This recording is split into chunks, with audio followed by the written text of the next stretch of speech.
Well, hello, Mavericks. This is Rob, and we are here for the US Payrolls Report. Here we are, March 10th. Now, this was a little bit delayed. We usually get it on the first Friday of every month, but for some reason, they pushed out to the second Friday. So we have the US Jobs Report out, and we also have the Canadian Employment Report out. So we really need to think about kind of where we are in the cycles, where we are. We're going to take a look at all the charts here in a second. But before we get into the charts, we want to go over orders. Whenever you're trading news, you have to do it the right way because news brings a lot of risk with it. It also brings a lot of potential reward, but we really need to talk about how to trade news properly. So I'm going to go through these again real quick. We always do this before every trading live session. You can enter the trade before the news. This is the largest risk and also the largest reward. The largest risk because we can get big moves that cause a lot of slippage. We'll get into that here in a second. You can enter on the news, where you basically have a resting order that is sitting out there, not filled yet, but once the news comes out, your order will then get filled if it meets your price objectives. And then a second stage entry is where you wait and then you take a position after the news comes out. So it really is about risk reward here. The largest risk, entering before, but also the largest reward. The lowest risk, second stage, but also lowest reward. So let's talk about why we do all these things. First of all, we have what's called slippage. Slippage is when your order, your stop orders, get slipped, where the market's moving so fast that it doesn't get the price you want. Remember, your order says if the currency goes above 183.10, then get me out. That's all it's saying, then get me out. Well, where you are in the line will determine when you get out. So we want to make sure that we are very cautious and conscious of these movements that could potentially happen. Entering before the news announcement is really risky when it comes to slippage, because if the news comes out really strangely and causes a huge move, I've actually had a position where I lost 150 pips more than was expected. So we have to be very, very cautious about this. Also, one of the very common things we get is called whipsaw. Whipsaw, what happens is right after the announcement, it freaks out. And if you got long, you can see that you got stopped out. If someone bought here, they got stopped out. And then if someone went short, they got stopped out too. Whipsaw. Basically, everyone gets screwed, but in the end, the currency really doesn't go anywhere. I actually think there's a pretty good opportunity, well, not opportunity, but a pretty good chance that we do get some whipsaw price action off this payrolls report in the US. I'm going to be looking to doing a second stage entry here because I do think we're highly likely to get this whipsaw. And when you do second stage entry, you basically sit this out, this candle, and then you can make your trading decisions after that. Then, of course, you could always do, again, the second stage. That's what we're going to do here. So we have two opportunities to look at a currency. And I've got to admit that I spent the morning taking a look at dollar. And here is the dollar on a daily chart. Clearly in an uptrend.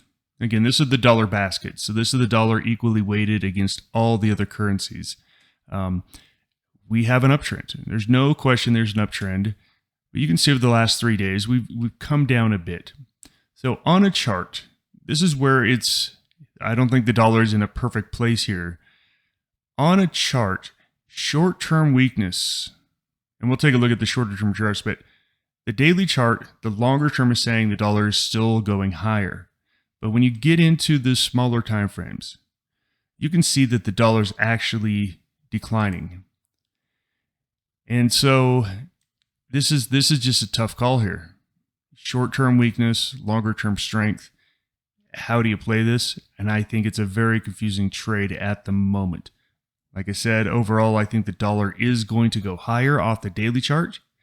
And we could do some things like, snap in some trend lines and say, okay, if it goes above these levels, we want to, go ahead and get long. I don't see anything wrong with a dollar trade, but here's the problem. And this is something, again, just experience just showed me.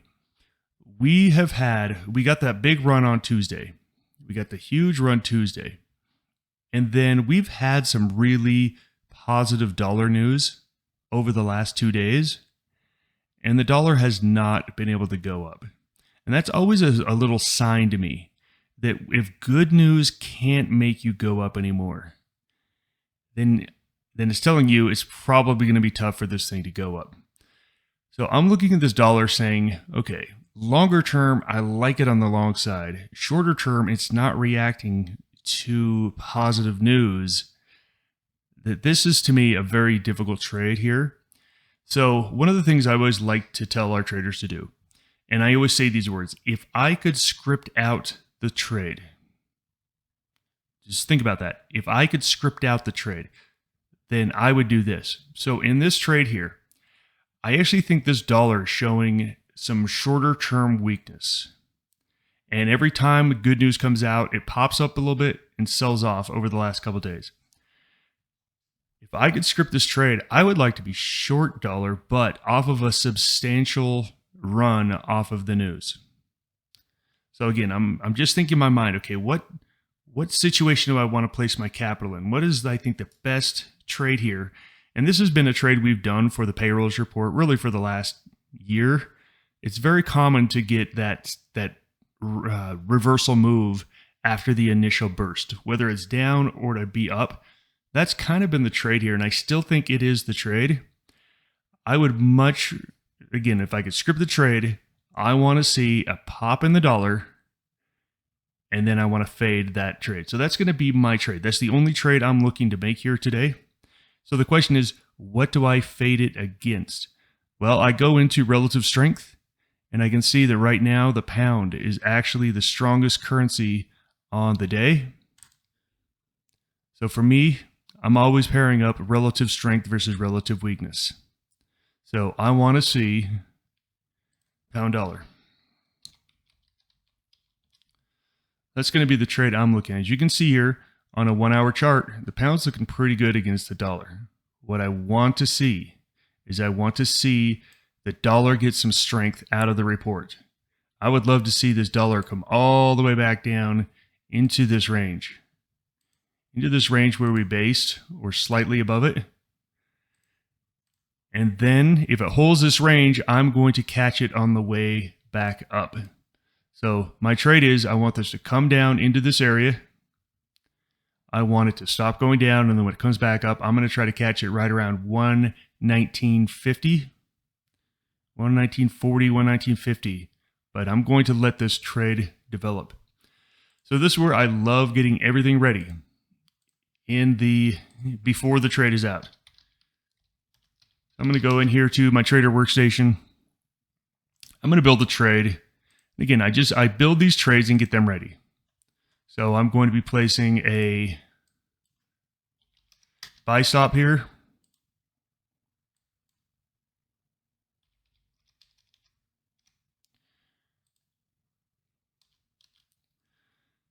So the buy stop, I'm just going to, again, leave this open here, but I want this buy stop ready.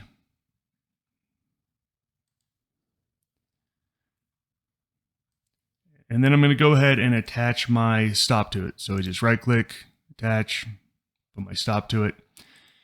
Now again, this is where we have no idea where to really put these orders yet, because again, we're waiting for the news. We're hoping for a push down into the 119 area and then try to catch it back up. So we can adjust all these numbers later, but my typical risk exposure going into a news event is I like to have my stop at about 0.3%. So in this currency, that's about 36 pips away. So I can just simply go ahead here and snug this up to 36 pips. Let me get my numbers a little easier here. So if I set the buy stop at 120, 36 pips, that's going to be 119.64. Okay. So once I get that stop set for 36 pips, now if I move my buy stop, you can see that this sell stop will be adjusted right along with it. So I'm just going to be hanging out here. I'm going to be waiting for this report coming out in about 3 minutes here.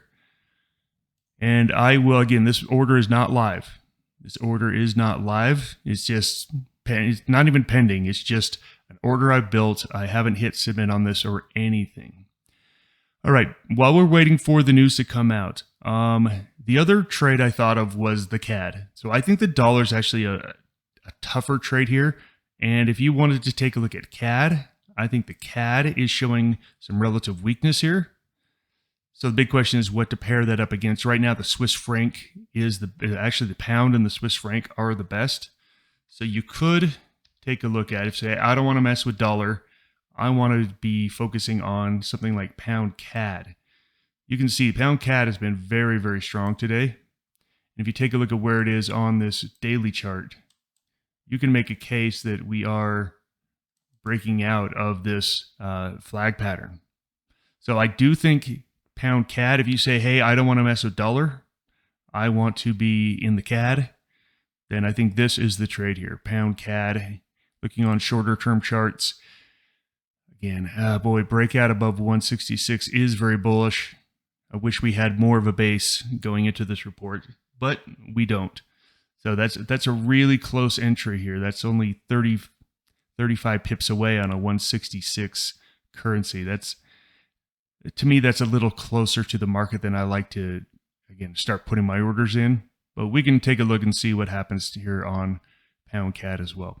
But we're going to be focusing here on pound dollar. At least I'm going to be focusing here. And remember, I get to script it out. We have no control over what the market does, zero. But what I have is ultimate control over what I do. And so I've already decided this is what has to happen. Which means if that doesn't happen, I don't click a button. This is where I really struggled as a young trader because my thing didn't happen. Then I'm like, well, I don't want to miss it. I woke up early for this, so I don't want to miss it. I got to do something. I do not do that anymore. If it doesn't fit my premise, then it's nothing. I just simply walk away, and it didn't fit my script. All right, we are very close to this report coming out here, probably in a few seconds. And what we want a sell-off in dollar, and we are getting the opposite. We're getting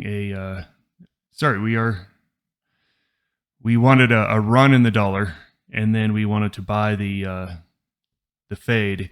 And right now, it looks like we're getting the initial fade right at first. So it looks like dollar is, and let's look at the numbers just for interesting, just because we're interested in it.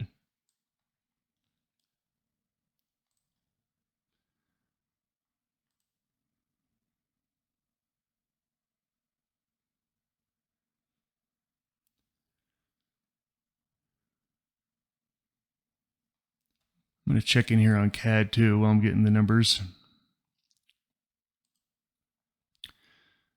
Right, so we did get some whipsaw action on CAD here. You see we got that breakout and then the fade back in.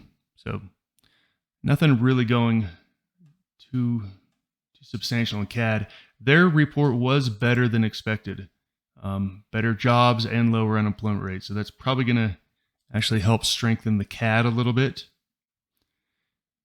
Oh, we have employment rate drops on dollar a little bit.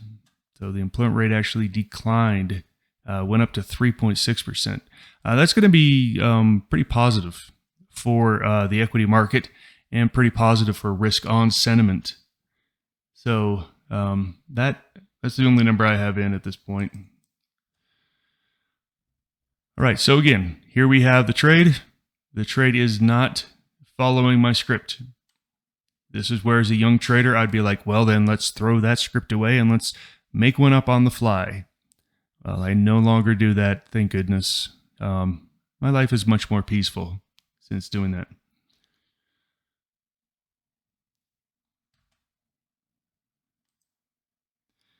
Yeah, overall, this was a weaker than expected report. There was a lot of rumors that this was going to be a lot stronger than the market was expecting. But we've got hourly wages were actually down as well. Okay, the headline number was hotter than expected. I think the market is going to look at this report and they're going to see the headline jobs number, but then they're going to say, you know what? This is actually a weaker than expected report with the unemployment rate going up 0.2% and with the wage gains. So I do think we're going to get this move, I thought, in dollar, where we had that initial pop of strength. I think we're going to get that strength here in a second. We'll see. I need this to pull back into this area that I said I needed to get to. All right. Is there any questions from anyone? Any other trades you want to take a look at? And this is, while I'm waiting for some questions here, you know, I've been doing this for over 25 years now. I have done, you know, I can't say I've done all 12 employment reports every single year for 25 years. I've probably missed a few, but if you think about it, I've sat through a lot of these employment reports, a lot. And we've got, and this is how you just got to show up to these, very calm and collected. You've got your little plan, and if your plan is executed, great. And if it isn't, then nothing happens. Nothing happens at all.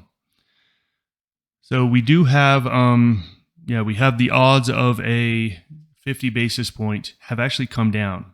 And again, like I said, anyone looking at this employment number, you would see that headline number. The headline jobs number came out at 311,000, which was much higher than expected.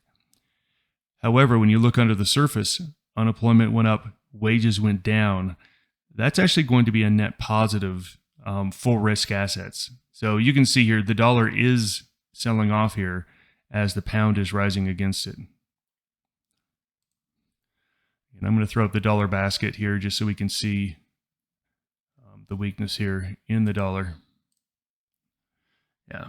So here's the dollar basket turning back over here. So, all right. Question, pound yen. Okay.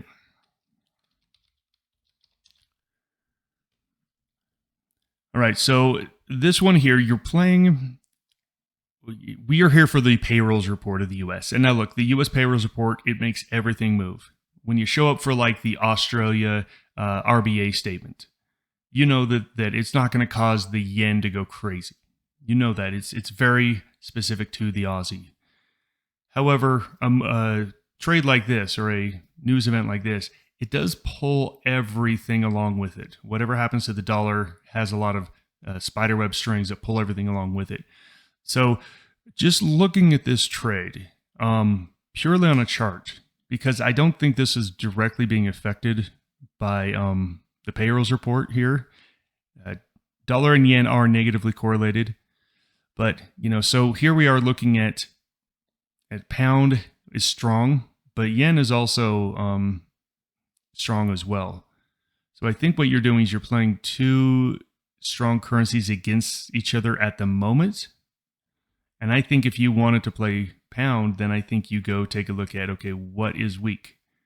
What is weak? And we see CAD is weak. So I like the pound CAD setup much better than I like pound yen.